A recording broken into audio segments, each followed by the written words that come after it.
time is money အချိန်ဟာငွေပဲ time is gold အချိန်ဟာရွှေပဲ Abraham Lincoln ကတော့ပြောခဲ့တယ် time is everything အချိန်ဟာအရာရာတိုင်းပဲဘဝရဲ့အောင်မြင်မှုတွေကြီးပွားမှုတွေဖြစ်ထွန်းမှုတွေပျော်ရွှင်မှုတွေအားလုံးဟာအချိန်နဲ့လက်ယူရတာ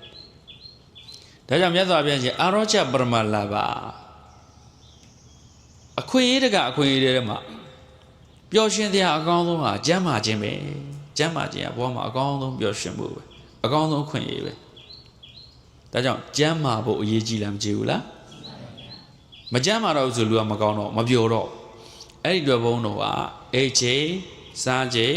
ပုံစံချတာ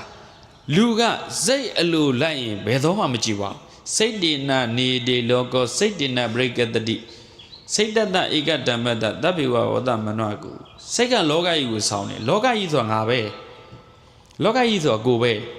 စိတ်ကကိုယ်ကိုဆောင်းတယ်ကိုကငပြင်းဆိုရင်အပြင်းလောကကြီးတွေကိုသူ့ကိုပို့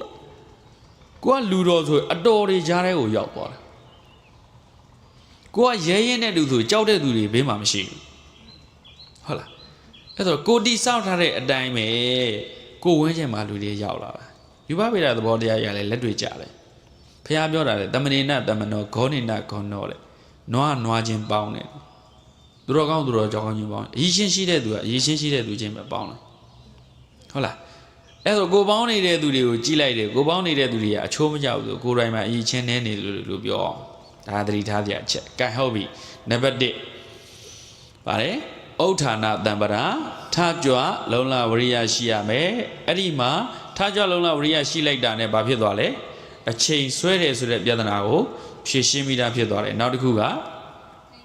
continuous learning ဘာလို့အောင်လဲကျွမ်းကျင်မှုတွေ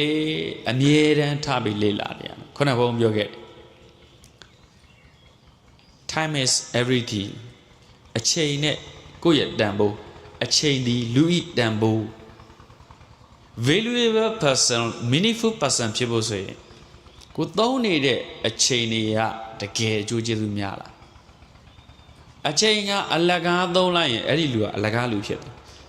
အချိန်ကို10လောက်တန်အောင်သုံးရင်10တန်တဲ့လူဖြစ်သွားတယ်အချိန်ကို1000တန်အောင်သုံးရင်1000တန်တဲ့လူဖြစ်သွားဟုတ်လားအဲ့တော့အချိန်ဒီလူဤတန်ဖိုး time is everything Abraham Lincoln ကပြောတယ် time is everything အချိန်ဒီလူဤတန်ဖိုးဒါကြောင့်အဲ့ဒီအချိန်နဲ့ဆက်ပြီးကိုယ့်ရဲ့ learning သင်မှုတွေလေ့လာမှုတွေသင်တဲ့အခါနံပါတ်1ကိုသင်ယူငါမှဤရှင်းနေဘလို့ရှိလဲအာသာချက်တွေအာနယ်ချက်တွေရှိလား read yourself read the environment ငါပေါင်းနေတဲ့ငါပတ်ဝန်းကျင်ငါရဲ့မိတ်ဆွေတွေငါနဲ့ထိဆက်နေတဲ့တွေ့ထိနေတဲ့သူတွေကဘလို့လူတွေလဲ read the situation လက်ရှိတိုင်းပြည်ရဲ့အခြေအနေကမ္ဘာရဲ့အခြေအနေကဘလို့လဲ